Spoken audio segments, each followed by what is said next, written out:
বাস্তবায়িত করা, আল্লাহ রাব্বুল আলামিনের নির্দেশ জমিনের উপর বাস্তবায়িত করা।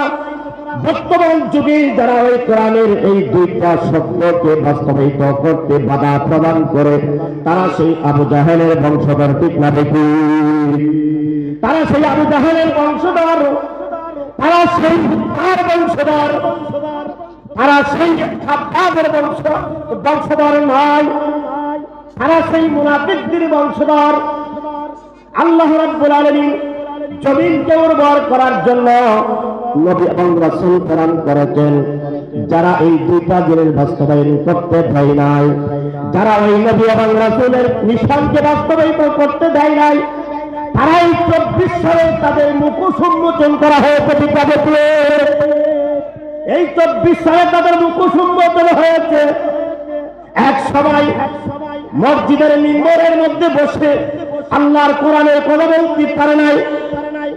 এক সময় মসজিদের ভিতরে বসে আল্লাহর নবীর হাদিসের কথা বলতে পারে নাই।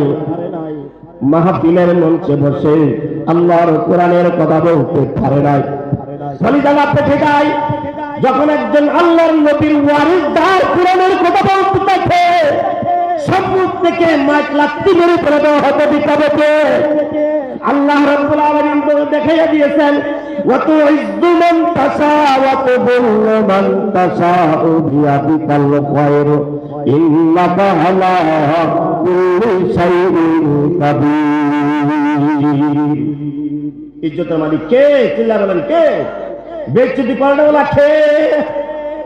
তাহলে ইজ্জত দিয়েছিল তোমাদেরকে আমার আল্লাহ, সংসদে পাঠিয়েছিল আমার আল্লাহ, রাজত্বের ক্ষমতা দিয়েছিলেন আমার আল্লাহ, ক্ষমতা আমার আল্লাহ দিয়েছিলেন।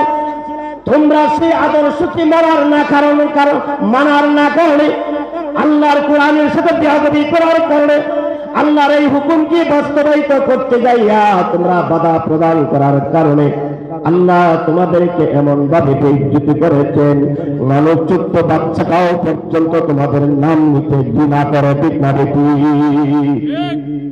তোমাদের নাম নিতে ঘৃণা করে, তোমাদের নাম নিতে মন চাই না। কারণটা কি? তোমার সাথে আমার কোনো জমি বাড়ি নিয়ে গেঞ্জাম আছে? না, কোনো কিছু নাই। আহা, তো সমস্ত নবীদের মিশন ছিল তা'মুরুনা বিল মারুফ, সৎ কাজের আদেশ করা। সকল নবীদের নির্দেশ ছিল জিনা করা হারাম, সকল নবীদের আদেশ ছিল চুরি করা হারাম, সকল নবীদের আদেশ ছিল অন্যের মহিলাদের দিকে তাকানো হারাম, বেপরদা চলা হারাম, চুরি করা হারাম, মানুষকে হত্যা করা হারাম। আমার নবীর একই বিধান ছিল, চুরি করা হারাম, হত্যা করা হারাম, জিনা করা হারাম। নবী দুনিয়ার মাটিতে নাই। নবীর দায়িত্ব আখেরি উম্মতের উপরে আল্লাহ রাব্বুল আলামিনের প্রিয় হাবিব তার দায়িত্ব অর্পণ করে গিয়েছিলেন।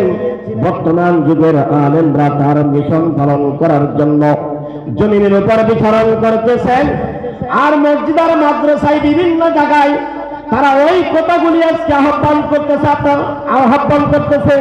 তা'মুরুনা বিল মারুফ, আল্লাহর হুকুমকে বাস্তবায়িত হয়। আল্লাহর জমিন, আল্লাহর আকাশ, আল্লাহর জমিনের উপরে আল্লাহর কোরআন বাস্তবায়িত হবে, আল্লাহর বিধান চলবে। আল্লাহর বিধানটা অন্য কোনো মন গড়া রচিত গ্রন্থ চলবে না। সুতরাং এই কথাটাকে বাস্তবায়িত করার জন্য বাংলার জমিনের আলেমগণ আপ্রান্ত মেহনত করে চলে যাচ্ছে, ঠিক না বেটি? তাহলে বাবা আদম আলাইহিস সালামের মিশন ছিল তা'মুরুনা বিল মারুফ ওয়া তানহাউনা আনিল মুনকার।